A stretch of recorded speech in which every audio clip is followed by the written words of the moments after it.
15, égal. Alors, il me manque le début des Mékorot. Non, pourquoi il lui manque? Il manque rien?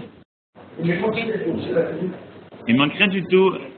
Chava va sur AM1. Voilà. Ok, très bien. Bien. On y va? C'est parti. C'est parti. Alors, qui est-ce qui est en face de moi? J'entends plus rien. Alors, il y a moi. Ah, ça va.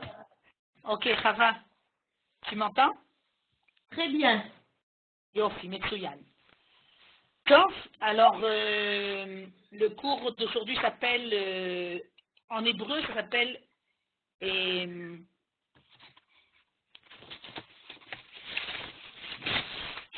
Chom Alev. Chom Alev. La chaleur du cœur. J'ai choisi de traduire ça par un lien d'amour. Et on va essayer d'expliquer pourquoi. Si on se rappelle un petit peu, j'essaie de résumer un petit peu les cours précédents, nous avons parlé de l'éducation, qui avait comme but d'essayer d'exprimer et de révéler ce qui était naturellement dans la nature de l'enfant. Nous avons parlé du jardinier qui, comme lui, nous devons extraire de la graine, de la plante, tout le potentiel qui a été créé en elle. Et pour cela, il faut apprendre à, bien sûr, respecter la nature de la plante, savoir reconnaître ses qualités et son potentiel, et lui donner ce dont il a besoin, ce dont cette plante a besoin pour pouvoir grandir. Ainsi pour l'enfant, nous avons parlé de l'éducation comme étant une révélation du potentiel qui se trouvait dans l'enfant. Ensuite, nous avons parlé de la valeur de l'enfance. Dans la valeur de l'enfance, nous avons parlé de cette pureté, de cette sainteté qui était le cadeau que l'enfant, avec lequel l'enfant venait au monde. Et que nous, en tant que parents, nous devions le préserver et lui permettre de grandir tout en gardant cette richesse avec laquelle il était né, et que nous, en tant qu'âme Israël, c'est à cela à quoi on aspire. Un être adulte accompli n'est qu'un être qui est capable de pouvoir garder toute la pureté et toute l'innocence et tout l'amour qu'il a reçu à la naissance, en lui rajoutant évidemment les cadeaux qui viennent se rajouter quand un être humain grandit, c'est-à-dire l'intelligence, l'expérience de la vie, etc. Donc aujourd'hui, la question que l'on va se poser, c'est à quel âge on peut considérer qu'on commence à éduquer. Est-ce qu'il y a un âge pour commencer à éduquer? Le Rav Kook nous parle de 3 sortes d'éducation. Il nous parle de la première éducation qui est ce qu'il appelle l'éducation scientifique. Ça veut dire ce qu'aujourd'hui la science connaît, ce qui se passe dès la naissance de l'enfant, ce dont il a besoin. Pour cela, on va à la Titat Halav, c'est ce qu'il appelle la goutte de lait, le dispensaire, et là on nous dit de combien il doit manger, et quels sont les vaccins qu'il doit faire, et quels sont les stades d'évolution, autant physique que psychologique d'un enfant. On va voir s'il se développe bien au niveau de ses sens, au niveau de son contact avec l'extérieur, etc.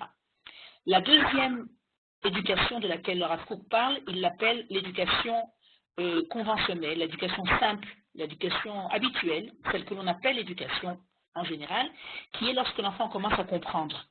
Pour nous, c'est simple de se dire que quand l'enfant commence à comprendre, évidemment, on peut commencer à l'éduquer. On peut commencer à lui expliquer, on peut commencer à lui enseigner. Et donc pour nous, ça nous semblerait que c'est l'étape essentielle de l'éducation. Il mentionne aussi l'éducation à la foi. On peut éduquer un enfant à avoir de l'aïmouna. Et pour cela, il parle de l'éducation chinuch aïmouni, l'éducation à la foi. Et ça, c'est encore avant qu'il naisse, c'est dès la conception. Ve'it kadashtem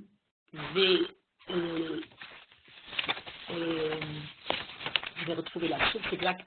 Itkadashtem ve'eyetem kedoshim, vous allez vous sanctifier et vous serez saints. Et évidemment, cela, c'est encore avant la conception de l'enfant, ou dès sa conception, si on voulait dire. Donc, nous allons parler aujourd'hui de le premier stade, un enfant né. Un enfant né, et est-ce que l'on peut parler d'éducation? Est-ce que l'enfant peut déjà apprendre des choses dès sa petite enfance? En prenant en considération qu'à cet âge-là, il n'y a pas ni de dialogue avec l'enfant, ni une réflexion, ni une intelligence rationnelle. L'enfant est comme une éponge. Il absorbe des informations, non pas par son intellect, mais par ses sens, par son cœur. Il est entièrement à l'écoute de ce qui se passe autour de lui. On pourrait dire qu'il capte le pouls de la vie. Ses sens sont très développés, ses sentiments sont très développés, et il commence sa première éducation en intégrant ce qui se passe autour de lui. Et donc, dès qu'un enfant naît, son premier contact avec la vie passe par l'allaitement. Et la Torah considère ce stade comme essentiel, comme étant un distributeur d'informations sur la vie. Un enfant qui est au sein de sa mère, qui est nourri par sa mère, on peut élargir évidemment le sujet en disant que s'il y a des femmes qui ne peuvent pas allaiter, mais c'est quand même un contact physique très étroit qu'elles entretiennent qu'elles développent avec leur bébé. Pendant ce moment-là, l'enfant va capter énormément d'informations. Il va capter des informations qui vont lui servir de base de comment il va appréhender la vie. Est-ce que la vie est bonne ou pas? Est-ce que le lait a le goût du miel, a le goût de l'amour? Est-ce que je peux avoir confiance dans les gens qui m'entourent? Donc, je pourrais avoir confiance dans la vie. Et tout cela ne se passe pas par l'intellect, mais par les sens.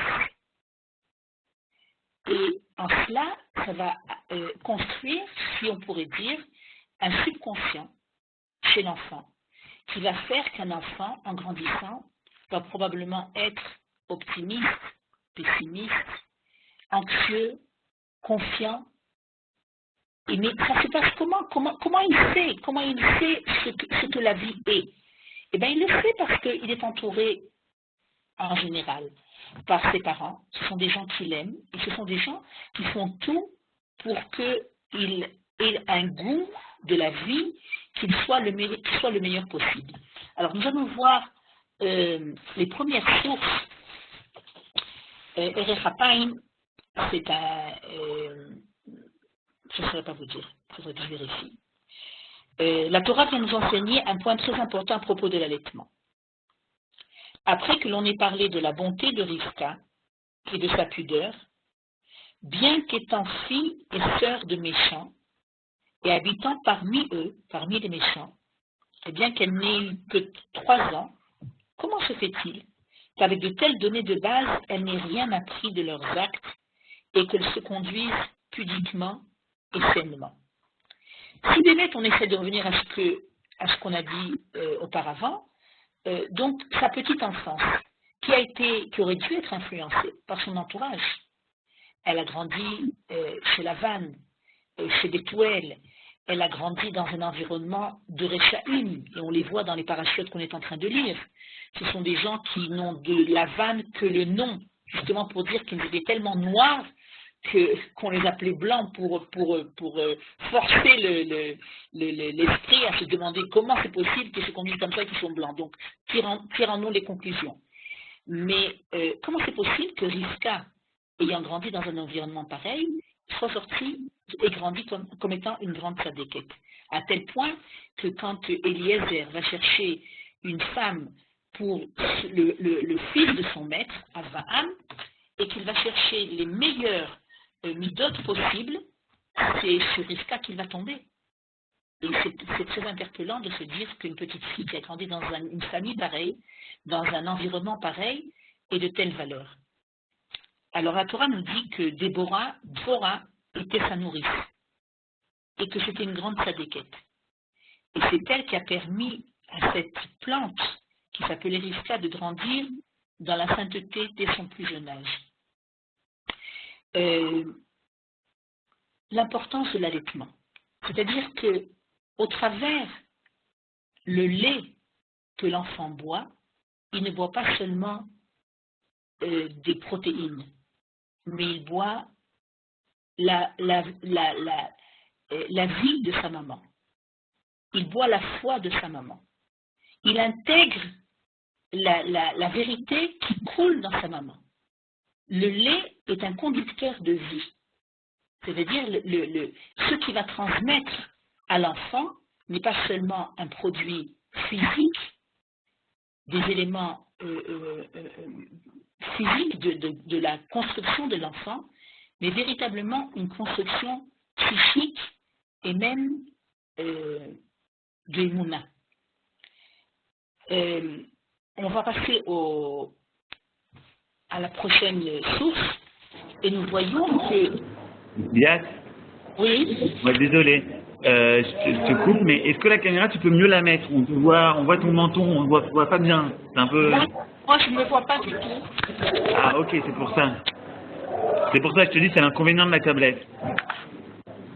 Là, on t'entend plus.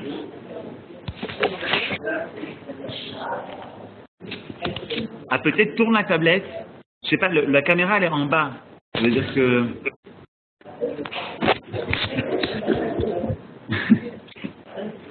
Non, là, on te voit à l'envers.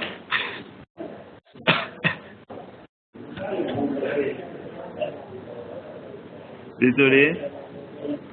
Tu te vois pas du tout? Pas du tout. Je ne me vois ni moi, ni les autres. C'est d'ailleurs très gênant. J'ai l'impression de parler dans le vide. Ok, alors normalement tu peux, avec ton doigt, tu peux baisser la mécor. Comme sur une photo, les mécores que tu vois, tu l'enlèves. Ça arrive ou pas? Regarde. Ah, ben voilà, je me vois là maintenant. Super, alors maintenant tu peux cadrer bien, comme ça on aura les yeux.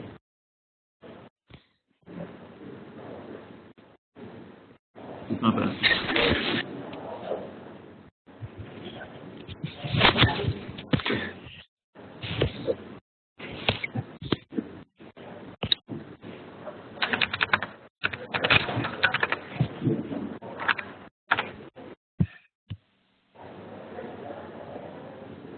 Ouais, c'est mieux là. Juste tu décales un peu sur la gauche, c'est mieux, c'est mieux.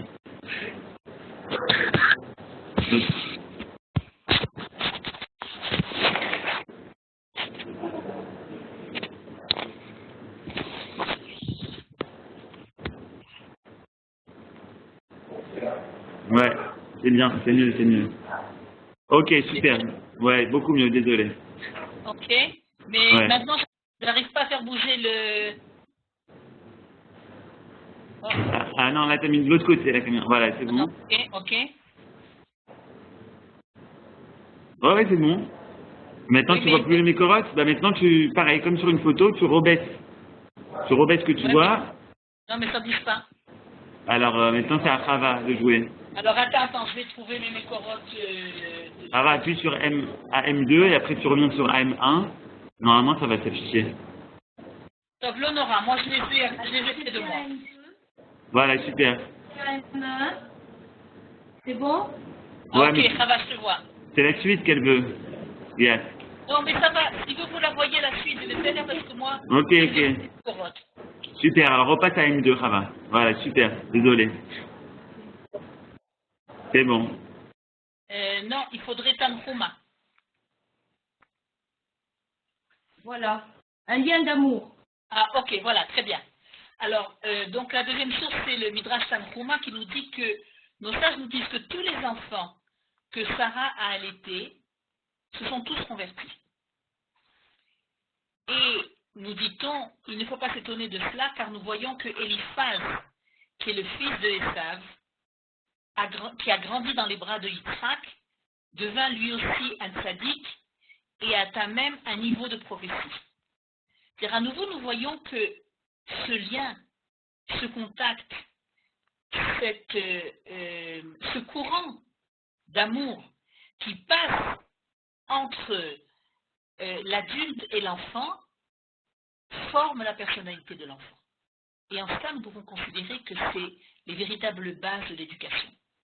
Donc, avant même que l'intellect ne se soit développé, avant même qu'il y ait une possibilité de dialoguer, qu'il y ait une parole, qu'il y ait une réflexion chez l'enfant, qu'il y ait une possibilité de lui enseigner des choses de façon rationnelle, nous avons déjà un contact de vie.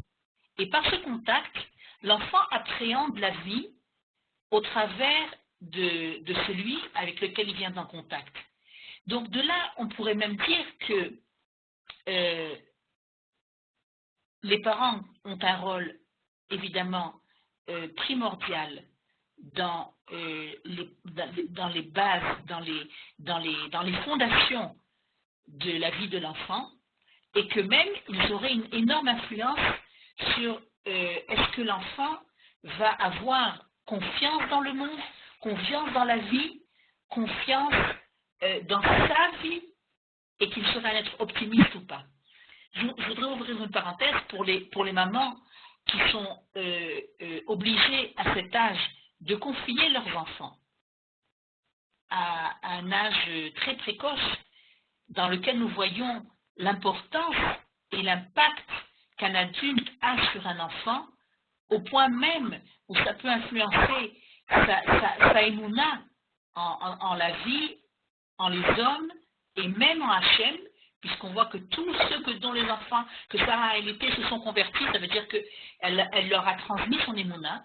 Donc, une maman qui devrait confier son enfant devrait se préoccuper en premier lieu de savoir qui est la métapélette, qui est celle qui va servir de remplaçante momentanément à la maman et qui devra avoir comme caractéristique les mêmes caractéristiques qu'a une maman pour son enfant. Ça veut dire énormément d'amour, énormément de tendresse, une femme qui soit elle-même, comme vous, certainement, une maman avec de bonnes midotes, une maman avec de la émouna. On ne confie pas un enfant à un endroit parce que l'endroit est seulement propre et qu'il y a des règles sanitaires. C'est évidemment important qu'il y ait de l'hygiène, qu'il y ait des règles sanitaires, mais il n'est pas moins important que les personnages qui vont s'occuper, les personnes qui vont s'occuper de nos enfants, soient des personnes qui soient dignes de pouvoir leur transmettre les fondements de la vie. Dans le même ordre d'idées, nous allons continuer la source de Brachot 10. Chava, tu peux me la faire passer s'il te plaît? Voilà. Et il est marqué comme son père David, qui vivait dans 5 mondes. David Améler, on dit qu'il vivait dans 5 mondes. Et il disait des louanges. Il a écrit le livre de Teilim, et il disait des louanges. Il a dit des louanges dans le ventre de sa mère. Nous avions vu dans un de nos cours que l'enfant dans le ventre de sa mère avait une bougie allumée au-dessus de sa tête et qu'on lui enseignait toute la Torah et qu'il ne pouvait sortir du ventre de sa mère qu'après avoir prêté serment qu'il serait sadique et non rachat, et qu'il savait que Hachem était saint, que ses envoyés, les parents, étaient saints, et que sa neshama était sainte. Et à ce moment-là, on lui donne une petite tape sur la bouche pour qu'il oublie, pour qu'il ait le mérite de tout réapprendre. Mais David Améler a dit des louanges dans le ventre de sa mère, comme pour dire, mais c'est un endroit qui est un endroit qui est vraiment le paradis. C'est Hachem lui-même qui nous enseigne toute la Torah et qu'on capte la profondeur de la volonté de ce qu'Hachem veut que l'on soit. Avant de sortir du ventre de sa mère, on sait déjà tout. C'est-à-dire qu'on a une boussole à l'intérieur de soi. L'enfant qui naît du ventre de sa mère, il a déjà une boussole, il a déjà un matipon, une conscience intérieure quelque chose de très profond qui va le guider, si seulement il est à l'écoute de son intériorité et qu'il ne la détériore pas. Donc, David Amelech a dit des louanges dans le ventre de sa mère. Il va au monde, regarda les astres et dit des louanges. Évidemment, David Amelech était capable de comprendre la marche des astres et leur influence sur la terre et leur service divin qu'ils jouent dans le monde. Ensuite, il têta au sein de sa mère et dit des louanges. C'est-à-dire que, de la même façon qu'en voyant les astres, David Amelech a écrit des psaumes et a fait les louanges à Hachem, quand il voyait un enfant téter au sein de sa mère, il pouvait dire des louanges en disant « Regardez quelle est la grandeur divine ». On pourrait dire « Ok, c'est un petit mammifère, et comme tous les mammifères, il tète au sein de sa maman. » Mais, à la différence, c'est que chez les animaux, un animal tète et les mamelles se trouvent dans un endroit où il y a aussi les excréments qui sortent. Il y a le lait pas loin de l'endroit où sortent les excréments. Alors que le lait de la maman sort d'un endroit où son cœur bat. C'est-à-dire que en tétant du lait de sa mère, il capte les battements de son cœur. Et la nourriture que l'enfant reçoit, il les reçoit, sa mère le nourrit de son cœur. Donc, même si une maman ne peut pas allaiter pour une raison ou pour une autre, et doit tenir son enfant, alors faisons attention de ne pas nous laisser tenter de le laisser dans sa poussette ou dans son lit, en bloquant le biberon avec des coussins, comme on l'a toutes fait, parce que c'est toujours pratique et on a encore plein de choses à faire à côté, et que c'est évident que s'il peut boire son lait et que nous on puisse en attendant mettre une soupe sur le feu ou moucher un autre enfant, ou l'aider à faire ses devoirs, alors c'est toujours plus pratique. Mais si, en apprenant de David Amelech, on comprenait à quel point ce moment est un moment précieux. Un enfant qui est au sein, ou un enfant qui prend son biberon, il est entouré par les bras de sa maman, et il est à l'écoute des battements de son cœur. Sur ça, il y a lieu de dire des louanges. Ensuite, il vit le jour de la chute des méchants et dit des louanges. Il vit le jour de la mort et dit des louanges. Ce sont des choses qui sont immenses. De voir le jour de la chute des méchants et dire des louanges, je crois qu'on peut comprendre et on peut imaginer que le jour où on verra les méchants tomber, on dira aussi des louanges. Et de voir le jour de la mort et de dire des louanges, il faut être David Amelech pour ne pas se lamenter à la mort et de comprendre que c'est le début d'une nouvelle vie. Mais c'est intéressant de voir que dans tous ces moments tellement grandioses qui sont mentionnés ici et pour lesquels ils sont dignes de dire des louanges, il y a aussi l'allaitement. Et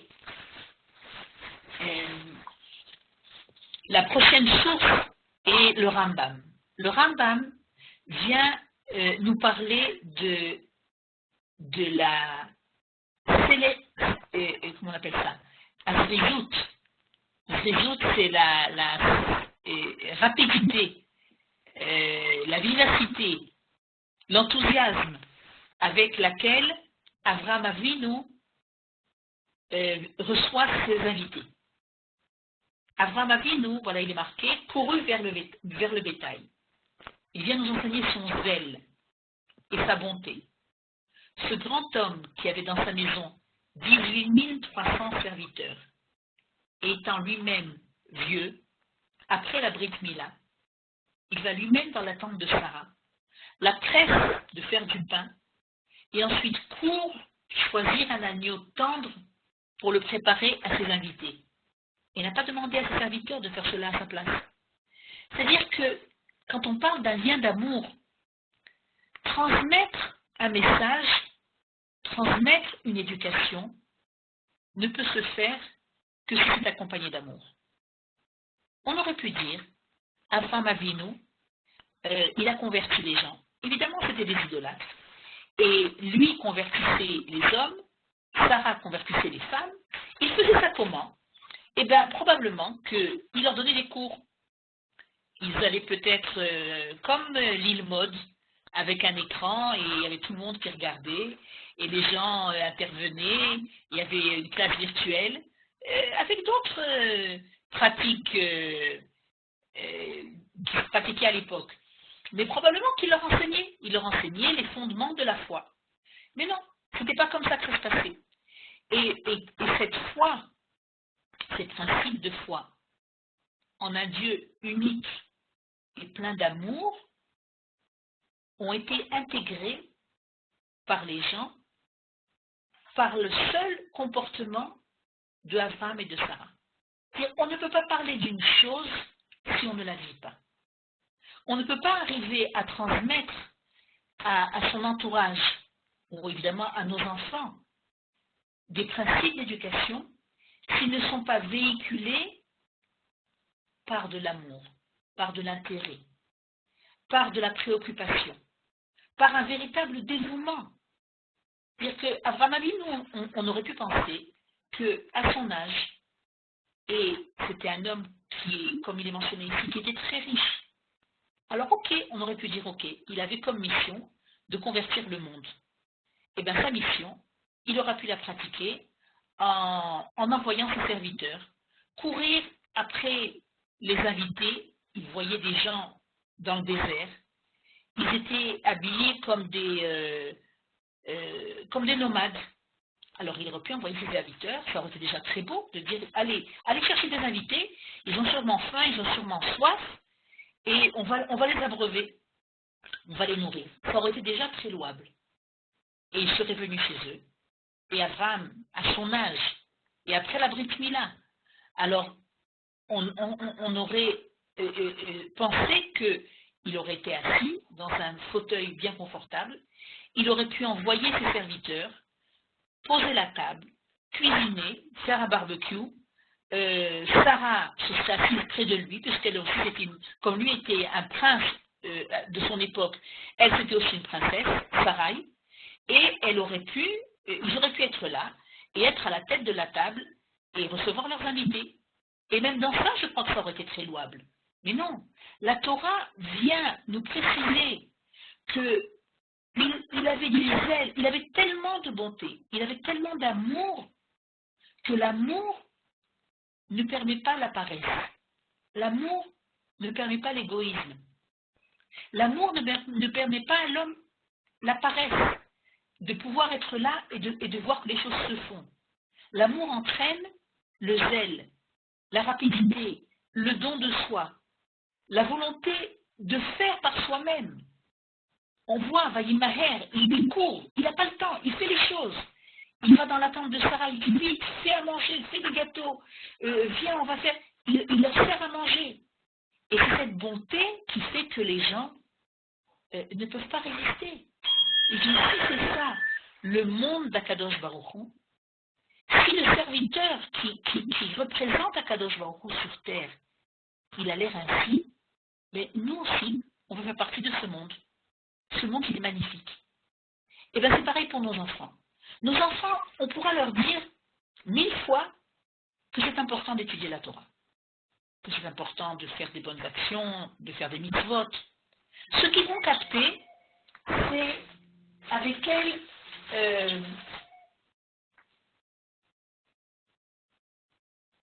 quel enthousiasme nous faisons les choses.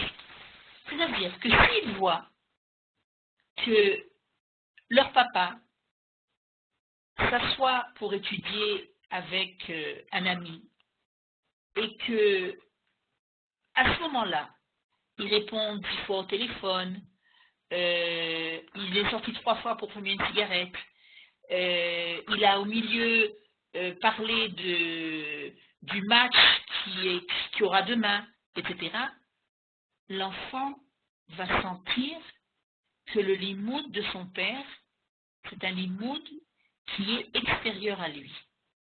Ce n'est pas un limoud qui l'anime de l'intérieur. L'enfant ne pourra pas être contaminé par la ferveur, la chaleur de l'amour, de la Torah de son papa. Alors que, ou alors je prendrai un autre exemple, si par exemple la maman, au moment où on est à table, et que le papa commence à faire un Dvar Torah pour Shabbat, la maman se lève pour débarrasser, la maman écoute d'une oreille discrète, elle parle avec son invité qui est à côté d'elle du dernier programme, etc. De façon indirecte, ce qui va passer aux enfants, c'est la vie. C'est pas ce qu'on va leur dire, mais c'est ce que nous on vit. Si nous on vit l'amour de la Torah, si nous on vit l'enthousiasme de faire les mitzvot, on n'aura pas besoin de le leur dire, ils le feront. Ils vont capter non seulement le lait, mais le goût du lait. Si le lait a le goût du miel, ils vont en être nourris. Si la Torah a le goût du miel, ils voudront de cette Torah. Mais si la Torah a quelque chose qui est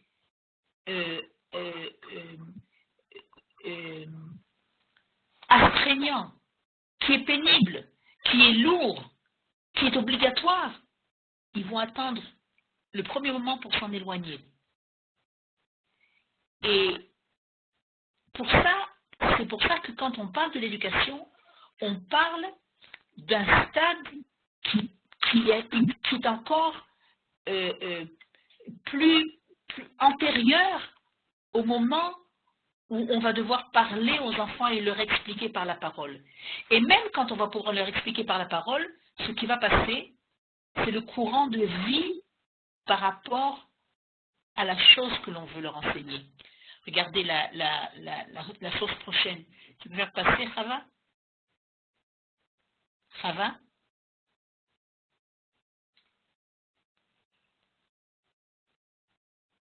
Chava? Ah, voilà. On est déjà à la dernière source. Non. Rambam, il y a autre chose après? Ok, alors je ne l'ai pas envoyé, je vais la lire. Je ne voulais pas photocopier. Ok. La dernière source, elle dit comme ça. L'éducation, c'est une source du Rav Neria. Le Rav Neria, c'était le Rosh Yeshiva de la Yeshiva de Kfar Haroé, un des grands élèves du Rav Kook et un des éducateurs les plus connus en Israël, qui a formé des milliers d'élèves, qui a éduqué des milliers d'élèves. Et il écrit une phrase suivante. L'éducation est un contact de cœur, un contact profond pour un sujet qui nous tient véritablement à cœur. On ne peut pas éduquer à des choses qui nous sont extérieures. On éduque. On veut transmettre des choses qui nous tiennent vraiment à cœur. Ceci se doit d'être accompagné d'un intérêt véritable pour l'enfant. Pas seulement pour le sujet que l'on veut enseigner, mais aussi pour l'enfant que l'on veut éduquer. Et si même on arrivait à éveiller un intérêt pour un sujet quelconque, néanmoins l'attachement de l'élève pour son maître resterait une condition sine qua non pour permettre l'intériorisation du sujet enseigné. Ça veut dire que je pourrais peut-être avoir des qualités et être un bon pédagogue et savoir enseigner mon sujet. Mais si je veux que mon sujet puisse devenir partie intégrante de la vie de mon élève ou de mon enfant, il faut que j'ai un intérêt évident pour mon enfant. Il faut que j'ai un intérêt évident pour mon élève. Il faut que je prenne à cœur son avenir, son devenir. Si l'enfant ne sent pas l'amour que j'ai pour lui, il ne retiendra pas le sujet, même si je l'ai enseigné de la façon la plus intéressante possible. Et quand j'ai lu cette source, je me suis rappelé que quand j'étais enfant, j'avais un prof de maths.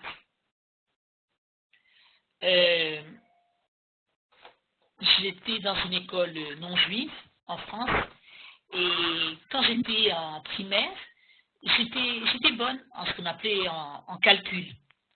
Et quand j'ai grandi, j'ai eu un prof de maths qui était, je vais vous la décrire, vous allez voir que, j'imagine que vous avez eu peut-être vous aussi un prof de maths qui lui ressemblait.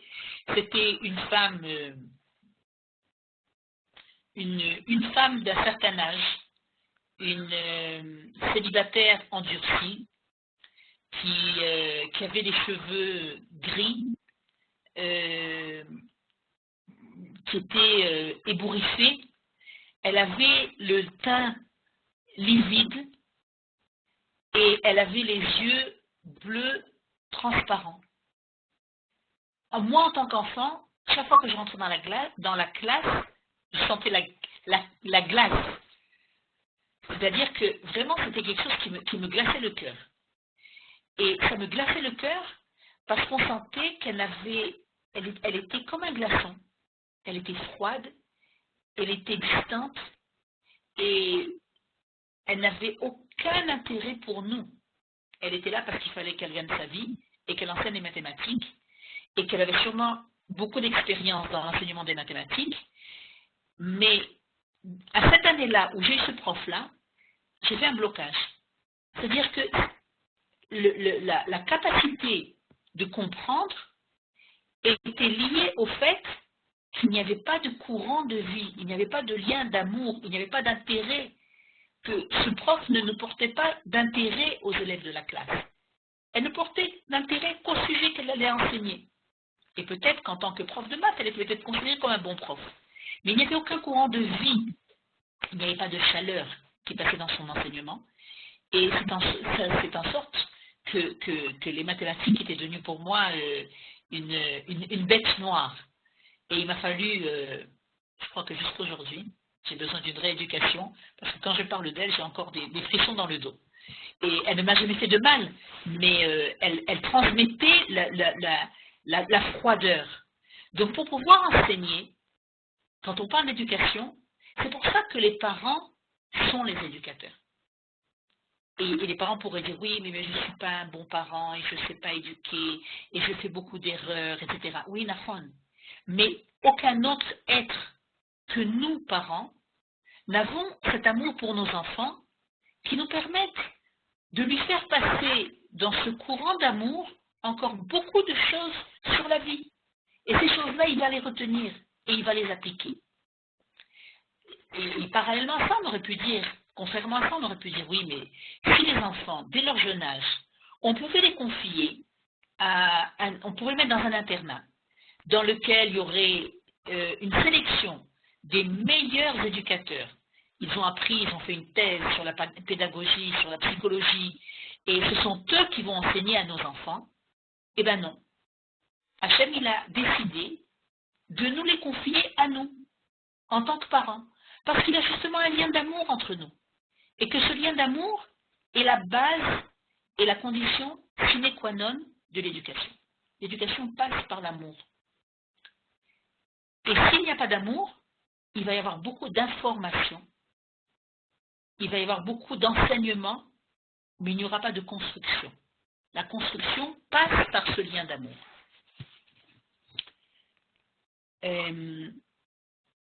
J'aurais voulu vous raconter une histoire qui est une histoire vraie, et qui est une histoire assez triste, mais qui peut nous servir d'exemple de choses à ne pas faire. Et ça pourrait peut-être illustrer par le négatif, par l'absurde, ce dont on a parlé jusqu'à présent. Il s'agit d'une jeune fille que l'on a trouvée à Ritorno. Ritorno, c'est un endroit de désintoxication de drogués. Une jeune fille de très bonne famille qui a été repérée à ce qu'on appelle à Jérusalem Kikar Afatoulot, c'est Kikar Tzion. C'est un endroit où les jeunes délinquants, si on peut dire, se retrouvent. Et il y a pas mal d'éducateurs, de personnes spécialisées qui essayent d'aller les chercher là-bas et de les rééduquer, de les réintégrer dans la société. Et donc, elle était arrivée à Ritorno, qui est dans ce centre de désintoxication pour les drogués. Et son interlocuteur lui a demandé « Comment est-ce que tu en es arrivé là ?» Une jeune fille de 14 ans qui est arrivée à être une vraie droguée. Qu'est-ce qui a provoqué? Tu as quand même grandi dans une bonne famille, une famille de bonne réputation. Tes parents sont des gens bien. Et qu'est-ce qui t'arrive? Alors elle raconte que quand elle était adolescente, elle était dans une école dans laquelle les enfants l'avaient prise en grippe. Et les enfants, souvent, ils ont des comportements un peu, on pourrait même dire cruels. Ils sont des comportements d'enfants. Ils ne se rendent probablement pas compte de la portée de ce qu'ils font. Et ils riaient d'elle. Et chaque fois qu'elle rentrait à la maison, elle racontait à sa maman et elle pleurait. Et en disant, je ne suis pas acceptée par mes amis. En classe, on me montre du doigt. On rit de moi. Et je n'arrive pas à trouver ma place. Et à chaque fois qu'elle revenait, c'était tous les jours une autre histoire, mais c'était tout le temps dans le même sens. Et la maman de lui dire, écoute, il faut que tu fasses un effort, tu dois avoir tes torts toi aussi, et si tu te faisais un petit peu plus agréable, si tu étais un peu moins pleurnicheuse, si tu étais plus coopératrice, eh ben, tu serais plus acceptée par les élèves de ta classe. Un beau jour, elle revient de l'école, et pour la première fois, elle était toute gaie, en joie. Et sa maman lui dit, mais qu'est-ce qui t'arrive? Aujourd'hui, tu as une autre mine, et il s'est passé quelque chose de bien à l'école. Alors elle dit, oui maman, tu sais, demain c'est l'Akba Omer, et la classe a décidé de faire un kumzit, un feu de camp, sur la plage. Et on m'a invité à venir. Donc la gosse, elle était folle de joie. Et non seulement ça, mais on m'a demandé aussi d'amener des choses, parce que chacun doit amener une part. Il y en a qui vont amener des pommes de terre, il y en a qui vont amener des pitotes, il y en a qui vont amener des boissons. Et la maman lui dit, toi, qu'est-ce que tu dois amener? Elle lui dit, moi, ils m'ont demandé d'amener des artikim. C'est des glaces. Alors la maman a dit, il n'y a pas de problème. Demain matin, j'irai tôt au supermarché et je vais t'amener des artikim pour que tu puisses les amener l'après-midi au feu de camp. Et donc la gosse, elle part avec son sachet, avec tous ses artikim, toutes ses glaces. Elle est toute joyeuse. Et au bout d'1 heure, elle revient à la maison, décomposée. Et elle lui dit, elle rentre à la maison, elle éclate en pleurs. Elle dit, ils se sont foutus de moi. Ils m'ont dit que c'était à un certain endroit, et quand je suis arrivée, il n'y avait personne. Ils se sont joués de moi. Et ils ont dû faire ça ailleurs, et je me suis retrouvée toute seule. Elle était décomposée. Et la maman de lui dire, mais tu vois pas comme tu salis le parterre? Regarde comme l'artikim coule, comme tu es maladroite. La gosse a dit, c'est le moment où j'ai senti que mon monde s'est écroulé. Je n'avais pas avec qui parler. Je n'avais pas à qui me confier. Je n'avais plus une adresse. Et de ce moment-là, la dégringolade a commencé. Et c'est vers des enfants délinquants qui sont devenus délinquants comme elle, vers eux qu'elle s'est tournée pour pouvoir avoir avec qui parler. Quand on parle de ce lien d'amour, de ce chom alev, c'est la base de l'éducation. Les enfants ont avant tout besoin d'avoir un adulte qui croit en eux, vers qui ils peuvent se retourner, dans n'importe quelle circonstance. Cet adulte, c'est obligatoirement le papa et la maman. Et si malheureusement, ils n'ont pas la chance de le trouver, ils vont trouver quelqu'un d'autre vers qui se tourner. S'ils ont de la chance, ils vont trouver peut-être une mora, ils vont peut-être trouver un madrir dans un mouvement de jeunesse, ils vont pouvoir peut-être trouver un grand frère ou une grande sœur pour les aider.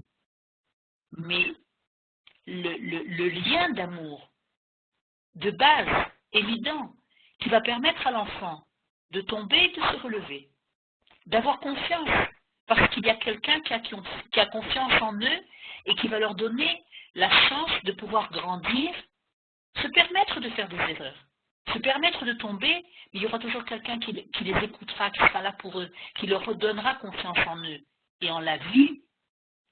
Ça, c'est notre rôle en tant que parents. Et je crois que si on en est conscient et que on est à l'écoute et que les enfants savent que même si on fait beaucoup d'erreurs en tant que parents, on n'est pas des anges, et c'est normal, personne ne nous demande d'être des anges, mais qu'on a ce lien, cet attachement, cette expression d'amour. C'est pas tout de dire tous les parents aiment leurs enfants, mais les enfants ont besoin de sentir ce lien d'amour. Alors avec ce composant-là, l'enfant sera capable de grandir et d'avoir confiance dans la vie. Ça a commencé par l'allaitement, par l'information que la vie vaut le coup d'être vécue parce qu'elle est douce, parce qu'elle est chaude, parce qu'elle est réconfortante au travers de l'allaitement de sa maman. Et ça continuera par le soutien. On continue on ne sèvre pas un enfant, on le sèvre de façon physique. On coupe un cordon ombilical à la naissance. On sèvre un enfant à 6 mois, 1 an, 2 ans. Mais on ne sèvre jamais l'enfant de l'amour de ses parents.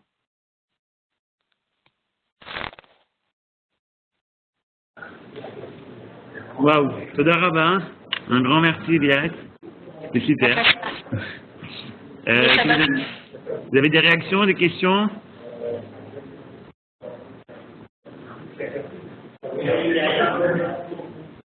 Des questions, des réactions? Non, pas de questions. Pas... Non, excellent. Ok, vous avez plein de choses à dire. Par rapport à ce que tu as dit au début, Liat. Oui. Tu as parlé des 3 sougim, des 3 façons dont le Rav Kook parle de l'éducation. En Orot Haïmouna, il parle de ça, c'est la première fiche Nahon. Et c'est intéressant parce que je suis allé à un cours dernièrement. C'est dans Moussar Avicha. Ouais, dans Moussar Avicha, dans Midot Haïmouna. Et il parle justement, donc il y a l'éducation qui se fait dès la naissance, il y a l'éducation qui se fait après, à partir du moment où il est bardat, où il a la compréhension. Il y a l'éducation qui est liée au moment de la conception. Et j'ai assisté à un cours il n'y a pas très longtemps qui parlait justement de ça. Je ne sais pas si tu connais la Sudia Bene Tisha Midot. C'est-à-dire que c'est le matzav dans le couple. Par exemple, si c'est un couple qui se dispute tout le temps, alors au moment de la conception, déjà, l'enfant, il va avoir une faille en lui. Il y a comme ça 9 cas différents. Par exemple, si l'homme, il déteste sa femme, un petit peu entre guillemets, pas vraiment, mais c'est un petit peu lié à la paracha avec Yaakov et Léa, entre guillemets. C'est comme ça que je suis arrivé à cette idée. Pareil, l'enfant va naître avec une faille, si déjà dans le couple, il y a une faille entre les deux. Et voilà. Et c'est intéressant, si tu veux, je te donnerai la source.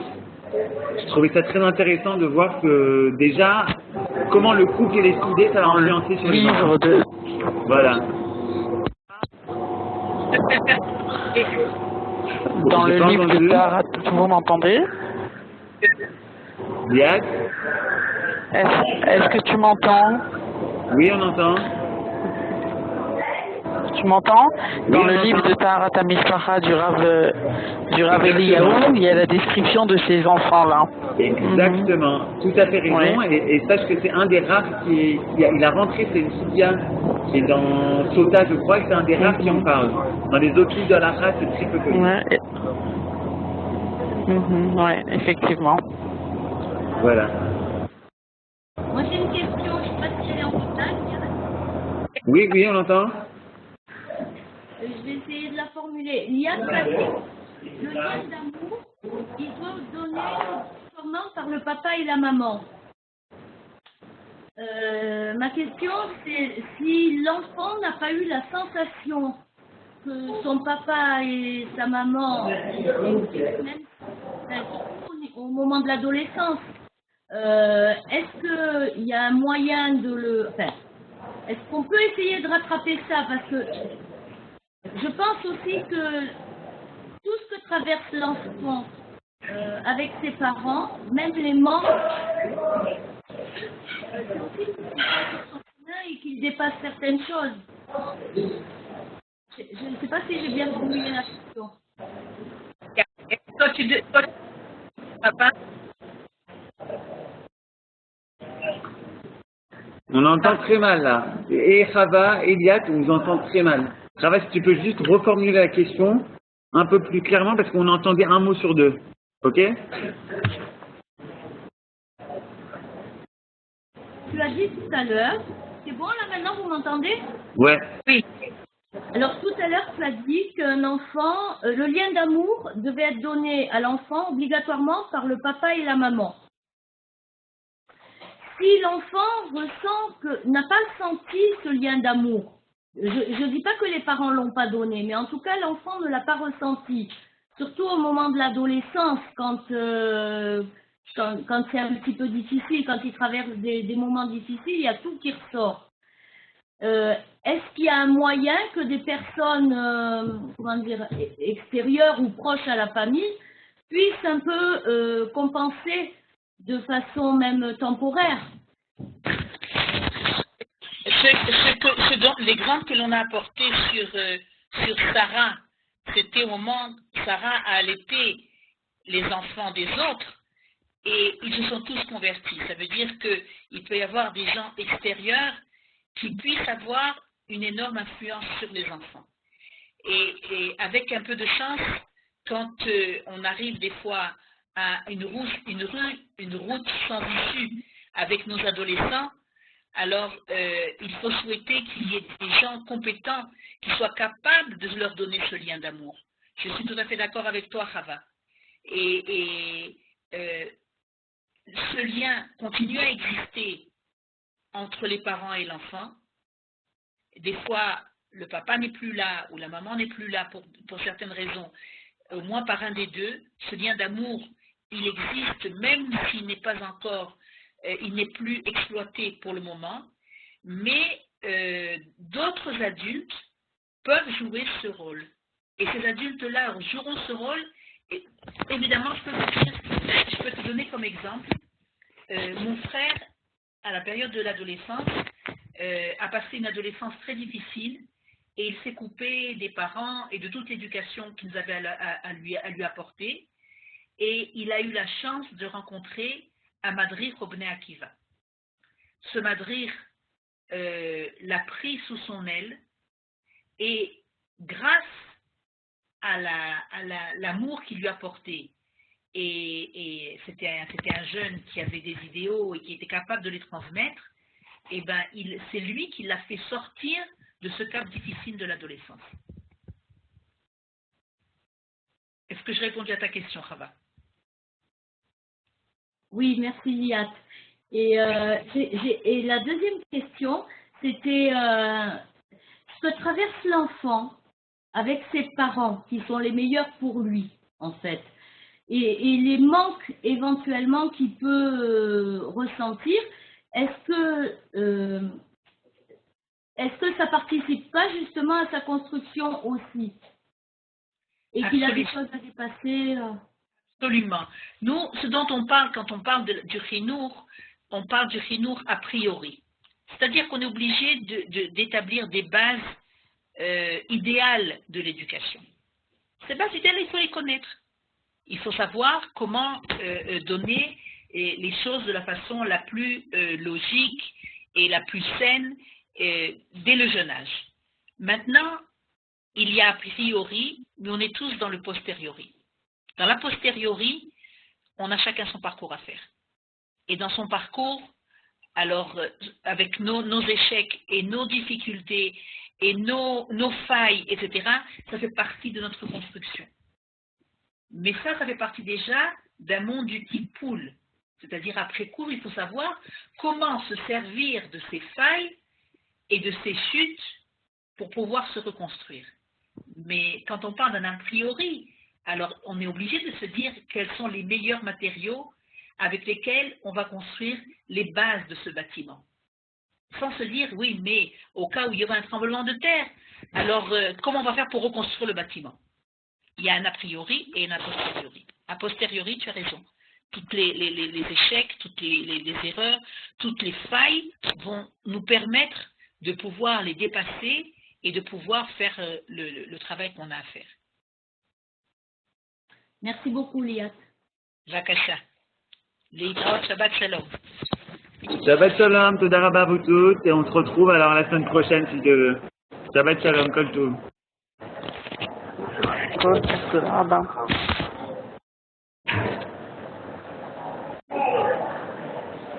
Alors, ouais, c'est ça.